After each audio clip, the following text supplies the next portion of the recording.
तुम्हारे नाम अब भी धड़कता है। 0.6 ऑस्ट्रेलिया। वो नीले सूट पहना आदमी वहां से कॉरिडोर की तरफ बढ़ गया। वहां चारों तरफ काफी शांति थी। आसपास इस वक्त वहां कोई भी नहीं था क्योंकि सबके सब अंदर पार्टी में बिजी थे। वो आदमी हाथ में फोन पकड़े आगे बढ़ने लगा। उसने हल्की सांस छोड़ते हुए फोन उठा ही था कि तभी अचानक किसी ने पीछे से उसके मुंह पर एक कपड़ा बांध दिया। वही वो आदमी बुरी तरह छटपटाने लगा। वो हाथ पैर मारते हुए पीछे घूमने की कोशिश करने लगा, मगर वो मुड़ता उससे पहले ही उसकी आंखें धीरे धीरे भारी होने लगी और तभी वो वहीं बेहोश होकर जमीन पर गिर गया। कुछ देर बाद पार्टी हॉल में अजित अपनी बाहों में थामे उस लड़की का चेहरा देखते हुए बोला, ठीक है जान, आगे हम बाद में मिलेंगे, अभी मैं चलता हूँ। ये सुनते ही उसके सामने खड़ी उस खूबसूरत सी लड़की ने अपने बालों की लंटे घुमाते हुए अजित के सीने पर हाथ रख धीरे से मगर इठलाते हुए अपनी मदहोश भरी आवाज में कहा, बेबी इतनी भी जल्दी क्या है? हमने तो अभी ठीक से एंजॉय भी नहीं किया और तुम इतनी जल्दी यहाँ से जाने की बातें कर रहे हो। इट्स नॉट फेयर है। सुनते ही अजित उसका हाथ अपने सीने से हटाते हुए बोला, मेरी बात समझने की कोशिश करो जान, मैं जल्दी ही तुमसे वापस मिलूंगा, अभी मैं चलता हूँ, बाय। ये कहते हुए वो उस लड़की से दूर हट गया और वहाँ से आगे बढ़ गया। वहीं वो लड़की उसके वहाँ से जाते ही किसी दूसरे आदमी के साथ मसरूफ हो गई।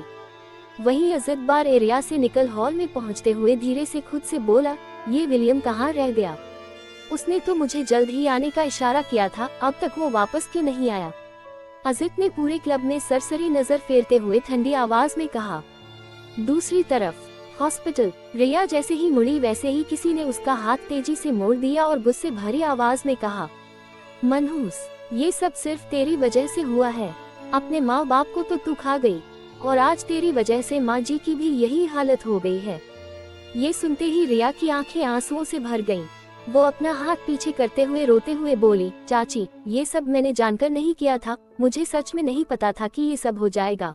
ये सुनते ही उस औरत के पीछे खड़ा एक आदमी आगे आते हुए बोला, कोमल छोड़ दो उसे। उसने कहा, ना ये सब उसने नहीं किया है तो क्यों?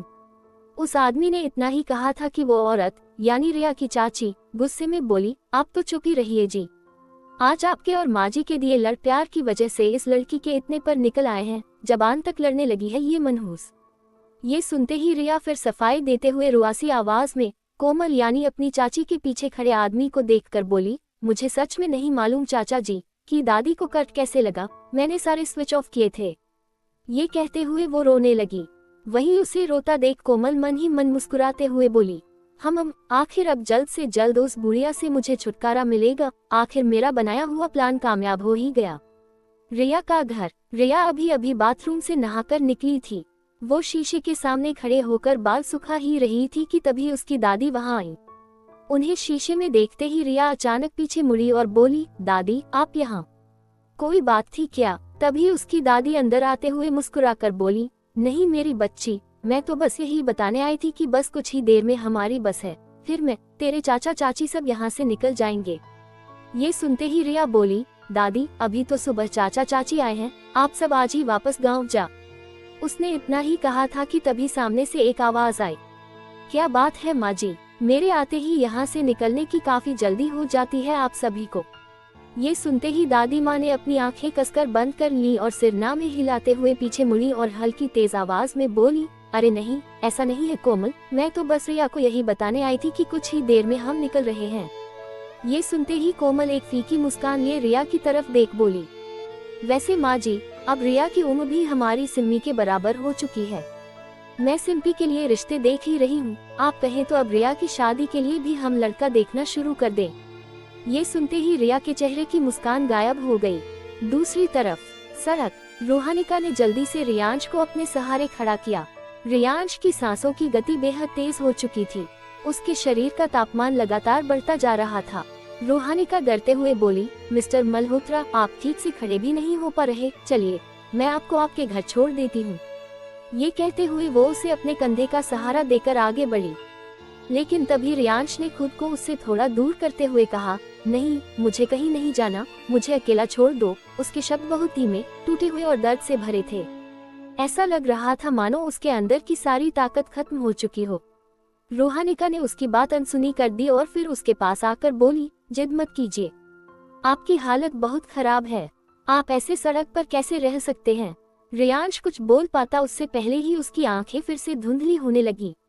पसीने की बूंदें उसके माथे पर जम चुकी थीं। वो सिर पकड़कर झुका और उसके होठों से मुश्किल से निकला, बहुत दर्द बहुत। रोहानिका ने घबराकर उसका चेहरा पकड़ा। कहाँ दर्द हो रहा है?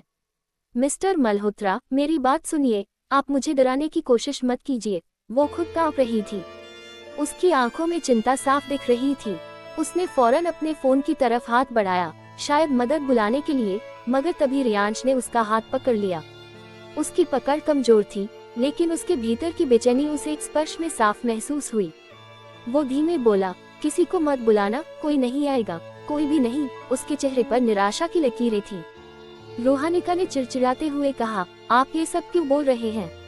आप चाहे कुछ भी कहें, पर मैं आपको ऐसे नहीं छोड़ूंगी। चलिए, मेरे साथ चलिए। वो उसे फिर से खड़ा कराने की कोशिश करने लगी, लेकिन रियांश का शरीर अब पूरी तरह उसका साथ छोड़ चुका था।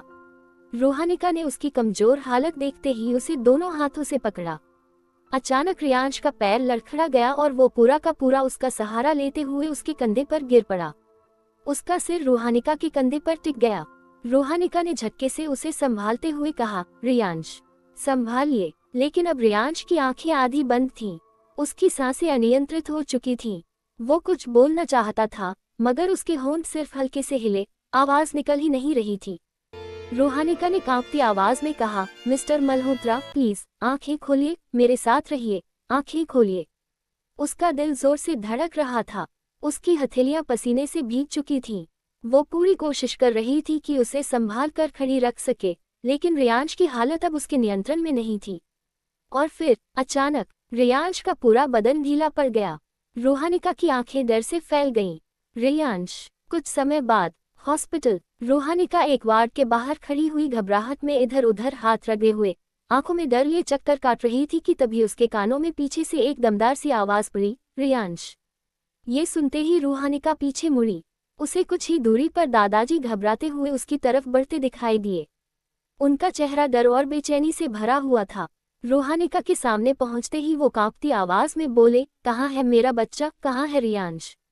ये सुनते ही रोहानिका सिर झुकाए धीमी आवाज में बोली, वो अंदर वार्ड में है, डॉक्टर्स उनका इलाज कर रहे हैं। ये सुनते ही दादाजी लड़खड़ाते कदमों से रियांश के वार्ड के सामने बढ़े। वहां पहुंचते ही उनकी नजरें दरवाजे में लगे शीशे से भीतर गईं, जहां रियांश बेहोश, बिल्कुल शांत बिस्तर पर पड़ा था। उसकी हालत देखते ही अचानक दादाजी की आंखें आंसुओं से भर गईं। वो कांपते हुए बोले, मेरे बच्चे की ये हालत कैसे? ये कहते ही उनके शब्द गले में अटक गए।